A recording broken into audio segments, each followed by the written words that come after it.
Hey everyone, welcome again on my YouTube channel Creative and Info Hub. This is Manisha Meena and आज की इस video में मैं आपके साथ डीएलएड एग्ज़ाम से रिलेटेड सारी इन्फॉर्मेशन शेयर करने वाली हूँ। जितने भी आपके क्वेरीज़ हैं एग्ज़ाम से रिलेटेड उन सभी को आज की हम इस वीडियो में कवर करने वाले हैं। लाइक डीएलएड का एग्ज़ाम किस तरीके का होता है, पैटर्न क्या होता है, क्या टाइमिंग रहती है एंड मोस्ट इम्पॉर्टेंट कि आपको कैसे अटैम्प्ट करना है, क्वेश्चंस का आंसर आपको किस तरीके से करना है, टाइम मैनेजमेंट कैसे करना है, कितने मार्क्स आपको लेके आने हैं एंड किस तरह से आप एक इम्प्रेसिव आंसर शीट अपनी बना सकते हैं, आपको किस तरीके से अपने आंसर्स लिखने हैं।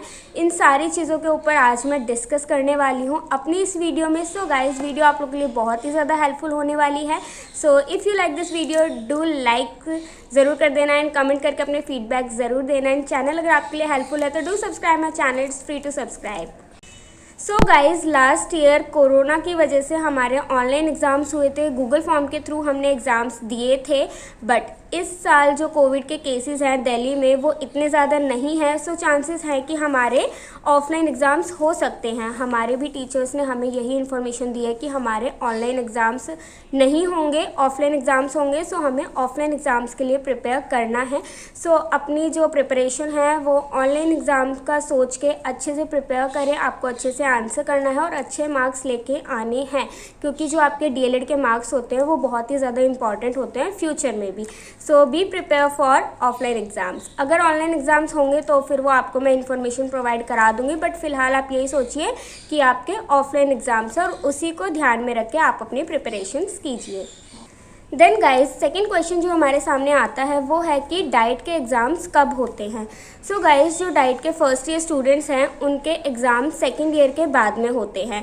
सो जो हमारे सेकेंड ईयर के स्टूडेंट्स हैं उनके एग्ज़ाम आप मान लीजिए कि अप्रैल में स्टार्ट हो जाते हैं। लास्ट ईयर 5 अप्रैल से डीएलएड सेकेंड ईयर के एग्ज़ाम्स जो थे वो स्टार्ट हो गए थे एंड उनके एग्ज़ाम्स पूरे अप्रैल मंथ चले थे, क्योंकि 10 सब्जेक्ट्स हैं तो बीच में गैप्स भी रहता है, तो पूरा 1 महीने सेकेंड ईयर के एग्ज़ाम्स चलते हैं। उसके बाद आपके फर्स्ट ईयर के एग्ज़ाम्स होते हैं। सो बेसिक आइडिया अगर मैं आपको दूँ तो 14 मई से आप लोगों के एग्ज़ाम स्टार्ट हो जाएंगे फर्स्ट ईयर, बट मई से स्टार्ट हो जाते हैं ये कंफर्म है। आपके सेकेंड ईयर के exams by the end of March भी हो सकते हैं। सो बी प्रिपेयर, आपके पास अभी इनफ टाइम है, आप अच्छे से प्रिपरेशन कर सकते हो। डीएलएड में टोटल आपके 10 सब्जेक्ट्स होते हैं, फर्स्ट ईयर में भी एंड सेकेंड ईयर में भी। सो आपके जो 10 सब्जेक्ट्स होते हैं उनमें से जो आपके 3 सब्जेक्ट्स है like art education, work education and HP, उनके आपके 50 मार्क्स का थ्योरी एग्ज़ाम होता है एंड 50 मार्क्स का आपका प्रैक्टिकल होता है, इंटरनल एग्ज़ाम होता है।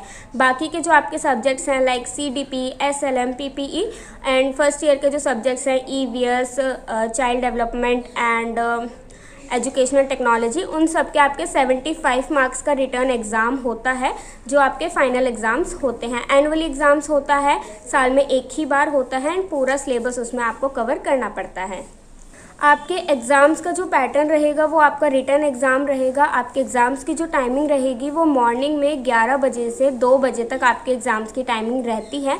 बट मैं आपको बोलूँगी कि एग्ज़ाम से आधा घंटा पहले अपने सेंटर पे पहुँच जाएं और जिस दिन आपका एग्ज़ाम है उससे एक दिन पहले अपने सेंटर को जाके विज़िट करें, सो डैट एग्ज़ाम वाले दिन आपको कोई प्रॉब्लम ना हो, लेट हो गए, ट्रैफिक मिल गया, इस तरीके की आपकी कोई प्रॉब्लम आपको फेस ना करनी पड़े। तो इसलिए आप एक दिन पहले अपने सेंटर पे जाके ज़रूर विज़िट करें। मोस्ट इम्पॉर्टेंट चीज़ जो है वो ये है कि जो आपके डीएलएड के एग्ज़ाम्स होते हैं वो आपकी डाइट में नहीं होते, आपका अलग से सेंटर पड़ता है बाहर। आप लोगों ने अभी 12th के बोर्ड एग्ज़ाम्स दिए होंगे तो सेम उसी तरीके से यहाँ पे होता है, आपका बाहर सेंटर पड़ता है, आपका एडमिट कार्ड आता है जो कि SCRT से बन के आता है और उसी में आपका सेंटर लिखा होता है। उस सेंटर पर ही आपका एग्ज़ाम्स होते हैं आपके, और जो आपकी एग्ज़ामिनेशन शीट होती है, आपकी आंसर शीट होती है, वो भी बाहर चेक होने जाती है। एंड एक कमेंट मेरे पास आया था कि क्या हमारे ही टीचर हमारी आंसर शीट चेक करते हैं या फिर कोई और। सो आपके डाइट के टीचर्स आपकी आंसर शीट चेक नहीं करते हैं, बाहर से एग्जामिनर आते हैं जो आपकी आंसर शीट को चेक करते हैं। सो आपकी आंसर शीट से ही वो आपको जज करते हैं कि बच्चे को कितनी नॉलेज है। सो बी प्रिपेयर, अच्छे से प्रिपरेशन करना, अच्छे से अपने आंसर्स लिखना, क्वेश्चन को अच्छे से अटैम्प्ट करना, क्योंकि उसी के बेसिस पे आपको मार्क्स मिलेंगे जो कि बहुत ज़्यादा इंपॉर्टेंट है। जो आपका क्वेश्चन पेपर होता है उसमें टोटल आपके 10 क्वेश्चंस आते हैं, जिनमें से 5 क्वेश्चन आपके 10-10 मार्क्स के होते हैं और 5 क्वेश्चन आपके 5-5 मार्क्स के होते हैं। सो ये चीज़ आपकी क्लियर हो गई कि आपके 5 क्वेश्चन 10 मार्क्स के आएंगे एंड 5 क्वेश्चन आपके 5-5 मार्क्स के आएंगे। अब बात करते हैं कि उन्हें आपको अटैम्प्ट कैसे करना है। सो जब आप उन्हें अटैम्प्ट कर रहे हैं तो पहले आप 10 मार्क्स के क्वेश्चन को अटैम्प्ट करें। क्यों? क्योंकि जो आपके डाइट का एग्ज़ाम होता है वो बहुत ज़्यादा लेंदी होता है, मतलब अच्छों का भी एग्ज़ाम वहाँ पे छूट जाता है, तो आपको रिस्क नहीं लेना। आपको पहले जो ज़्यादा मार्क्स के क्वेश्चंस हैं उनको कवर करना है। सो मैं आपको बोलूँगी कि आप पहले 10 मार्क्स के जो क्वेश्चंस हैं उनको कवर करें, ताकि आपके एटलीस्ट 50 नंबर बन जाएं। क्योंकि अगर आप 5-5 मार्क्स के पहले करेंगे तो आपके 25 नंबर ही बनेंगे और चांसेस हैं कि 10 नंबर का क्वेश्चन छूट जाए। उससे क्या होगा, आपके रिजल्ट पे फिर नेगेटिव इम्पैक्ट पड़ेगा। आपको पहले 10-10 मार्क्स के क्वेश्चन कर लेने हैं, ताकि आपके जो 5-5 मार्क्स के क्वेश्चन हैं वो आप आराम से कर ले। अगर बाय चांस कोई क्वेश्चन छूट भी जाता है तो वो 5 मार्क्स का क्वेश्चन छूटेगा तो उसमें आपका इतना ज़्यादा लॉस नहीं होगा। अगर 10 मार्क्स का छूट गया तो वो बहुत ही ज़्यादा लॉस आपका हो जाएगा। सो इसलिए 10 मार्क्स के क्वेश्चन आपको पहले करने हैं। उसमें भी आपको पहले वो क्वेश्चंस करने हैं जो आपको अच्छे से आते हैं, क्योंकि जो एग्ज़ामिनर है वो आपकी शीट को चेक करेगा तो वो देखेगा कि हाँ बच्चे ने बहुत अच्छे से आंसर किया, फिर वो आपको पीछे जाएगा। तो उसके माइंड में आपकी आंसर शीट को देख के आपके लिए एक इमेज सेट हो जाएगी कि हाँ बच्चे को इतनी नॉलेज है, बच्चे को आता है। सो जो क्वेश्चन आपको अच्छे से आता है पहले उससे अटैम्प्ट करें। एंड आप अपना हिसाब देख लेना कि पहले आप टाइम मैनेज करके अपना चलो कि पहले आपने एक क्वेश्चन 10 मार्क्स से कर लिया, देन एक 5 नंबर का कर लिया, फिर एक 10 क्वेश्चन का कर लिया। तो इस तरीके से आप अपने क्वेश्चन पेपर को अटेम्प्ट करें अच्छे से, कोई भी क्वेश्चन नहीं छोड़ना। सेकेंड थिंग, जो आपके क्वेश्चन पेपर होता है उसमें सभी क्वेश्चंस के लिए वर्ड लिमिट होती है, वर्ड लिमिट सेट की हुई होती है। आप उसी वर्ड लिमिट के अकॉर्डिंग अपने क्वेश्चंस को अटेम्प्ट करें, ज़्यादा नहीं लिखें, जितना उसमें पूछा है सिर्फ उतना ही एक्सप्लेन करें। कई बार क्या होता है कि हमसे क्वेश्चन पूछा और हम सोचते हैं अरे ये तो हमें आता है, और हम उसके बारे में लिखते जाते हैं और सिर्फ उसी क्वेश्चन को अच्छा करने के चक्कर में बाकी क्वेश्चन हमारे रह जाते हैं। तो आपको ऐसा नहीं करना है, टू द पॉइंट आपको बात करनी है कि कितना पूछा है सिर्फ उतना ही आपको बताना है, ताकि आपका टाइम भी मैनेज हो जाए एंड क्वेश्चन भी आप अच्छे से पुट अप कर लें।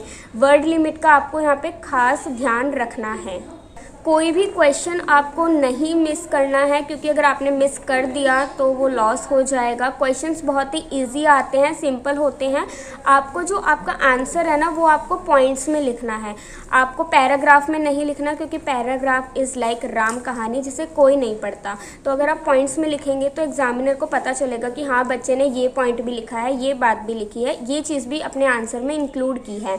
प्लस जो आप पॉइंट में भी लिख रहे हैं उसमें आप एक मेन हेडिंग बनाएं, मेन हेडिंग लिखें, देन आप उसको एक्सप्लेन करें। एक्सप्लेनेशन में आप क्या लिख रहे हैं, कितना अच्छा लिख रहे हैं, उससे फ़र्क नहीं पड़ता, बट जो आपकी हेडिंग है वो आपकी परफेक्ट होनी चाहिए, जो उस पूरे एक्सप्लेनेशन के बारे में बता दे कि बच्चे ने इस एक्सप्लेनेशन में इस टॉपिक के बारे में बात की है।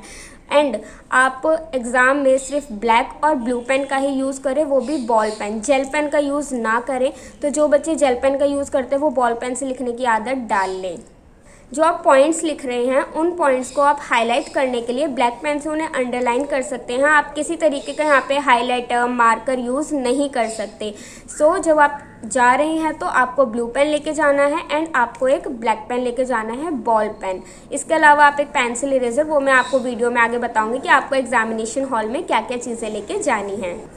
नाउ सपोज़ आपको कोई टेबल बनानी है या कोई कॉलम अपने आंसर शीट में बनाना है, तो उसके लिए आप ब्लैक स्केच का यूज़ कर सकते हो, पतला वाला जो ब्लैक मार्कर आता है आप उसका यूज़ कर सकते हो, बट कोशिश करो कि आप उसको भी ब्लैक पेन से ही बना दो या फिर आप पेंसिल से बना दो। इसके अलावा आप कोई भी कलरफुल पेन, मार्कर, पेंसिल ये सब यूज़ नहीं कर सकते। लास्ट चीज़ जो मैं आपको बताना भूल गई वो ये है कि जो आपका क्वेश्चन पेपर होता है वो 3 पार्ट्स में डिवाइड होता है, section A, section B and section C. So आपको जो क्वेश्चन पहले आता है आप उस पर ध्यान दें, सेक्शंस के ऊपर ध्यान ना दें कि पहले हम सेक्शन ए करेंगे फिर सेक्शन बी करेंगे एंड फिर सेक्शन सी करेंगे। जो क्वेश्चन आपको पहले अच्छे से आता है आप पहले उससे अटैम्प्ट करें एंड क्लियर आंसर शीट लिखें। बाद में तो वही हैंड राइटिंग चली जाती है, बट स्टार्टिंग में आपकी हैंड राइटिंग ऐसी होनी चाहिए कि एटलीस्ट एग्जामिनर को समझ में आ जाए।